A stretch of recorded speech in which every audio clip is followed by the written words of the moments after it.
तार नजरिए खाती बा बहुत ही प्यारी लग रही हो आप। हाँ जी सुनिए।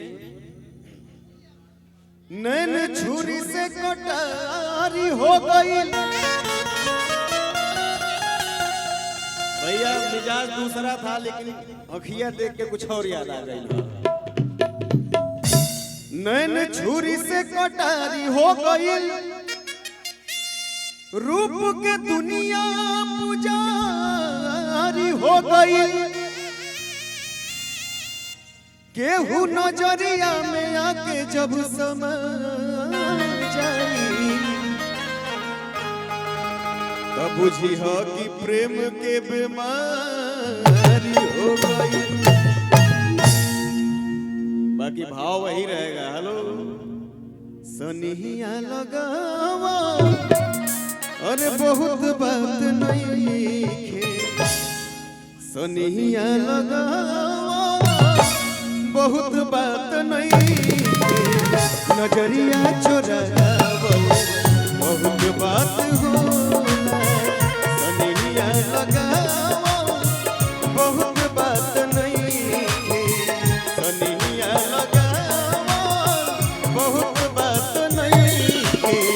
नजरिया चोरावा बहुत बात होला। नजरिया चोरावा बहुत बात होला।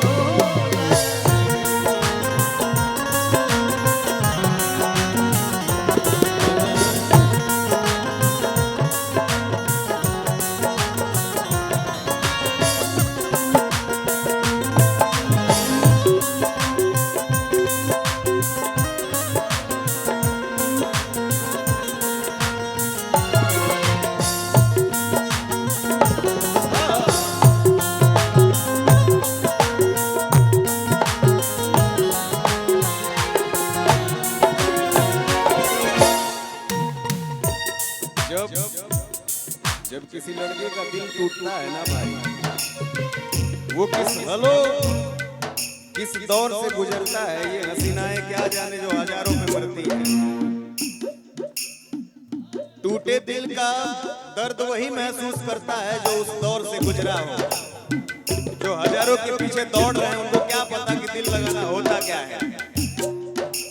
हेलो क्या भाव है। हाँ समझे न पवनी मोहर असली रूपवा के जाल में धरा गई दादा।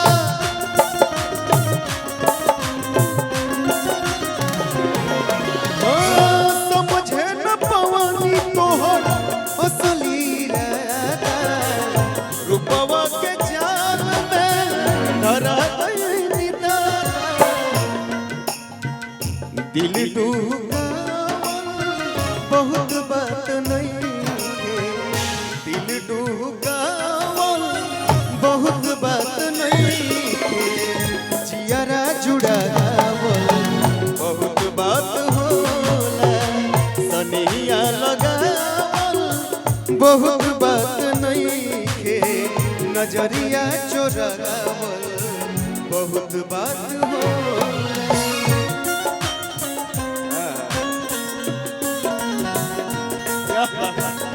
भैया भैया एक ठो लाइन है, लिए रहिए। एक ठो लाइन है सुनिए। हम बड़े थे मासूम।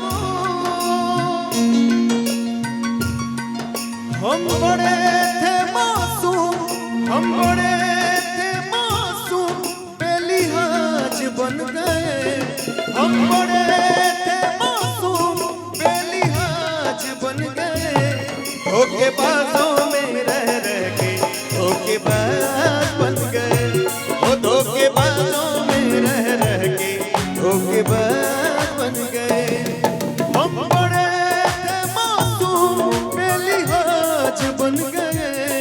हम बड़े थे मासूम बेलिहाज बन गए।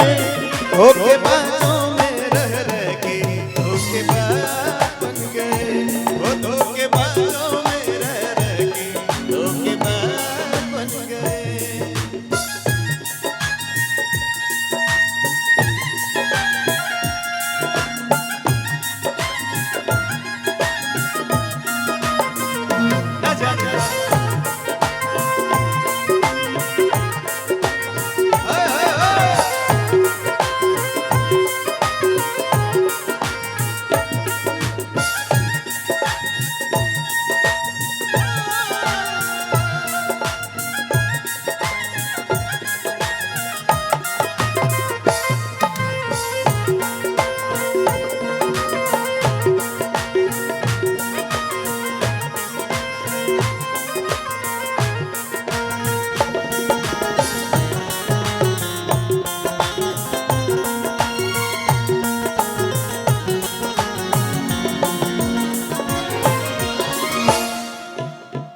फिर दीवाना क्या कहता है भैया?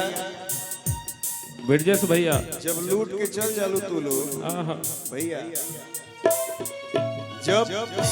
जब लूट के चल जालू लोग ना, लड़का क्या सोचता है, कैसे जीता है। आओ बाबा,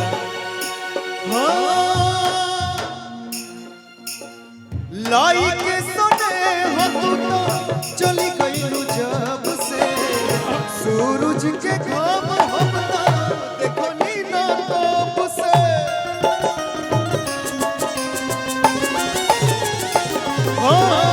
लाई के सुने हो तू तो चली गई जब से, सूरज के खाब हम ना देखो नीना तब से। दिल डूबावल बहुत बात नहीं है, दिल डूबावल बहुत बात नहीं है, जियारा जुड़ावल बहुत बात होला, सदिया लगावल बहुत बात नहीं है, नजरिया चोरावल बहुत बात होला, नजरिया चोरावल